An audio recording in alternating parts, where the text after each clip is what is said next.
minta perlindungan dari tokoh-tokoh orang Arab, tokoh-tokoh Quraisy. Tapi beliau melihat pengikutnya kasihan tersiksa, maka beliau mencari ikhtiar. Ya, ini lagi-lagi menunjukkan pada kita bahwa dakwah ini penuh dengan tantangan dan rintangan. Perjuangan penuh dengan tantangan dan rintangan.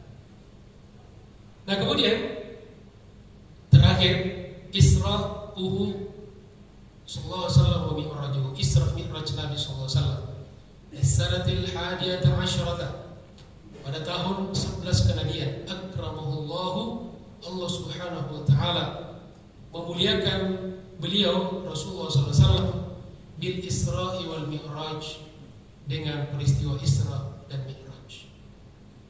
Kalau Isra Mi'raj ini semuanya enak. Ya. Kalau hijrah, wah ini penuh dengan perjuangan. Jadi kadang-kadang dalam berjuang ini ada kita menghadapi suasana seperti hijrah, kadang-kadang juga kita menghadapi suasana seperti Isra dan Mi'raj. Maka Allah muliakan. Jadi setelah tantangan bertubi-tubi, meninggal kakeknya, meninggal istrinya, meninggal pamannya, ya diusir dari Taif, dilempari batu, berbagai macam intimidasi, maka Allah ingin memberikan hiburan, kemuliaan kepada Rasulullah SAW. Maka dibuatlah peristiwa Isra dan Mi'raj.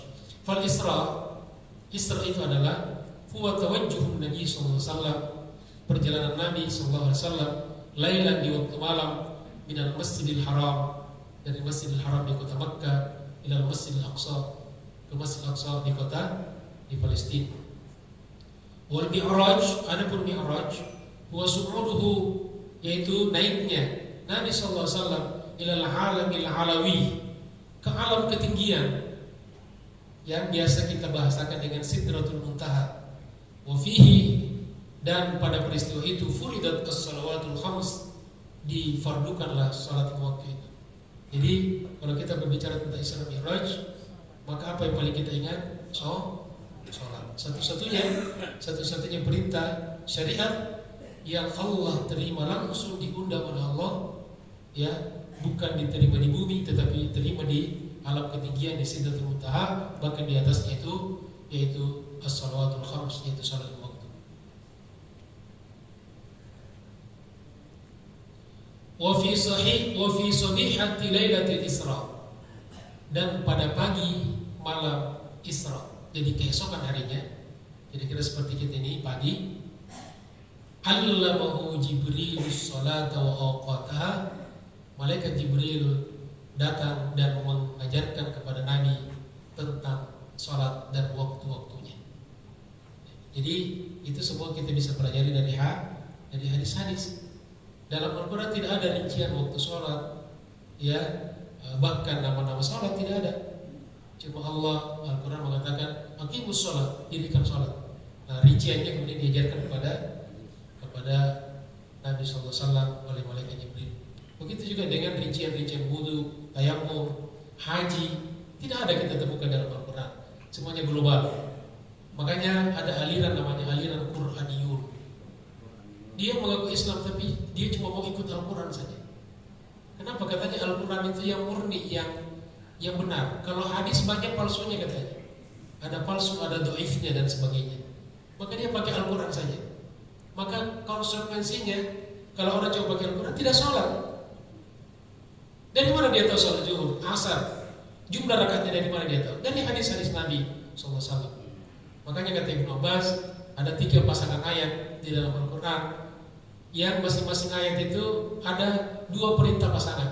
Yang manakala kita laksanakan satu perintahnya, maka perintah yang lain tidak ada artinya. Yang pertama di surat An-Nisa 59, wa atiullaha wa atiur rasul, taati Allah dan taati Rasulullah. Kalau kita tidak taat sama Rasulullah, maka tidak ada arti ketaatan kita kepada Allah Subhanahu wa ta'ala. Dan begitu ya sebaliknya. Yang kedua di surat Al-Baqarah ayat 43, wa aqimus shalah wa atuz zakat, dirikan salat dan tunaikan zakat. Selama kita belum menzakatkan atau belum menzakati harta kita, kalau sudah sampai nisab dan haul, maka tidak ada arti daripada salat kita di sisi Allah Subhanahu wa ta'ala. Begitu sebaliknya kata Ibnu Abbas. Dan ketiga di surat Luqman ayat 15, anishkurli wali walidaik, hendaklah kau bersyukur kepada Allah dan berbakti, berterima kasih kepada kedua orang tua. Maka selama kita belum berbakti kepada orang tua, maka tidak ada arti terima kasih kita, bahkan tidak ada arti ibadah kita kepada Allah Subhanahu wa taala. Demikian jemaah sekalian, bahasan kita pada hari ini. Mudah-mudahan menjadi ilmu yang bermanfaat baru di akhirat untuk diri kita, keluarga kita, umat kita, bahkan bangsa dan negara kita. Insyaallah. Terima kasih atas segala perhatiannya. Mohon maaf atas segala kekurangannya. Billahi taufiq wal hidayah. Allahul muwaffiq ila aqwamit thariq. Fastabiqul khairat. Wassalamualaikum warahmatullahi wabarakatuh.